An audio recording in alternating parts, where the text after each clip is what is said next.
This is our time. I'll bring you the top stories of the hour right now. My name's Katerina Nestorenko. Russian forces attacked Ukraine on the night of March 28th.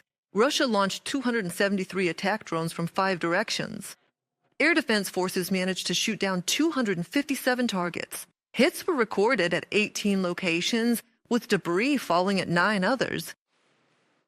In Kryvyi Rih, Dnipropetrovsk region, an industrial infrastructure facility was damaged by Russian shelling. 2 people were killed and 2 others were injured. This is according to local authorities. Also last night, the Russian army attacked the Poltava region with drones.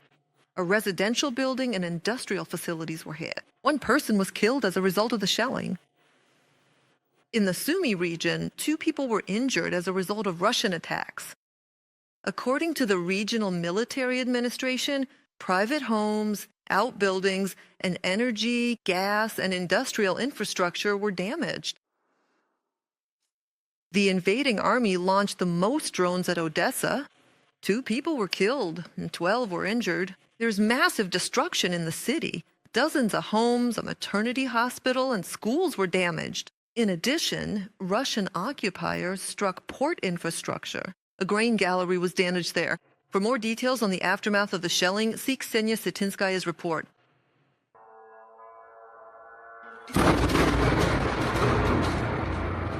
These are the sounds that were heard in Odessa last night. The Russian army launched 60 drones at the city's civilian infrastructure. There is massive destruction in residential areas. This is Galina Vladimirovna's apartment. It burned down almost completely. Ceilings and walls are covered in black soot, and belongings were scattered by the blast wave. They just couldn't put out the fire. No way. Horrible. How it hit here, I just don't know. When it hit, I was opening the doors. It was just a blizzard. Look. And in this apartment, the blast wave blew out the front door along with the frame. Dennis and Anastasia were inside during the shelling. They were safe from injury because they hid in the hallway. Well, my husband got a few scratches, yeah. The cats were scared. We threw them in the car right away. The private sector was also affected. Russian UAVs fell right onto the roofs of houses. Several buildings burned to the ground. In the surrounding houses, facades are damaged and windows are blown out. Cabinets fell over, some dishes got broken. Well, you know, compared to what the neighbors have, of course. We went into the house and saw, like the neighbors, the blast wave blew out all the windows on the 2nd floor. Even the furniture that was there broke in half. It hit right here at my neighbors. It hit right here at the neighbors. Everything was torn out. There was a fire. They barely put it out. Other houses caught fire. You can see the aftermath. We took some sedatives and are cleaning up the mess. Windows blew out, glass is shattered, ceilings collapsed. One of the city's maternity hospitals was also hit. A drone struck the roof of the 4-story building. The shockwave blew out windows and doors. Patients and staff were in the shelter during the attack. No one was hurt. In addition, schools and preschools were damaged. Ksenia Sitinskaya from Odessa for the Freedom TV channel.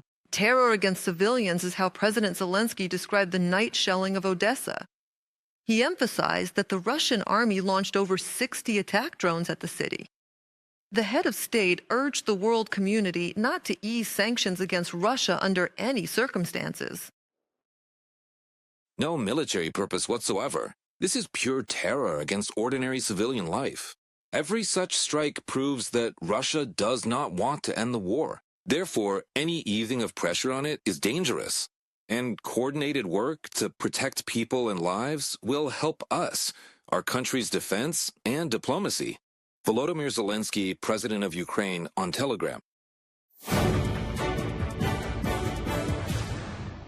Ukraine and the United Arab Emirates have agreed on cooperation in security and defense.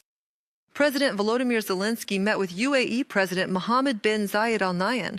The parties discussed Iran's strikes, the regional security situation, and the impact on the global oil market. Ukraine offered its partners its experience in defending against drones and missiles. For all normal states, it is important to ensure stability and protect life in the face of modern threats. Ukraine has the relevant experience. Our cities, unfortunately, have been under daily attack for 4 years of full-scale war.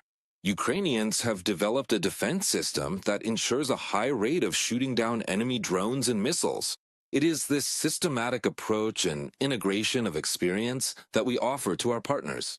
Volodymyr Zelenskyy, President of Ukraine, on Telegram. Mass production of Mark I anti-aircraft mini-missiles is planned to be launched in Poland. These munitions are designed to combat drones. This was reported by Poland's largest state-owned defense holding company. The plan is to produce up to 10,000 missiles annually. This project will be Europe's radical response to the massive UAV attacks Russia uses to terrorize Ukraine and threaten NATO borders. Ukrainian air defense will now be more effective at shooting down Russian drones. The Estrela 2 interceptor drone is being modernized together with a German defense giant. The main innovation is a rocket booster that turns the drone into a jet hunter.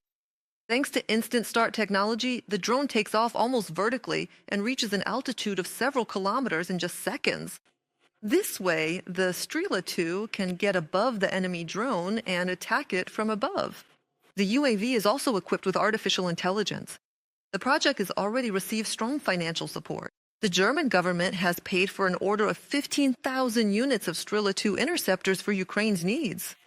Using these drones allows for saving expensive missiles from Patriot or Iris-T systems.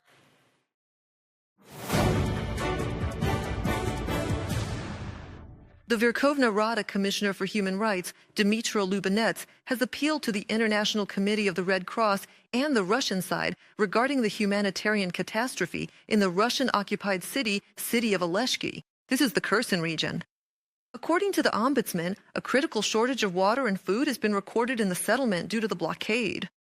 Dmytro Lubinets called for the opening of a humanitarian corridor to save civilians and emphasized that this is deliberate terrorism by the Russian Federation against the civilian population. The city has a catastrophic shortage of drinking water, a lack of stable electricity and gas supplies, and limited medical care. People are forced to save every sip of water and every bit of food, while attempts to deliver products result in the deaths of drivers or disrupted shipments due to the deadly danger on the roads. This is not just a humanitarian crisis, it is deliberate terrorism by the Russian Federation against the civilian population. Dmytro Lubinets, the Verkhovna Rada Commissioner for Human Rights of Ukraine, on Telegram.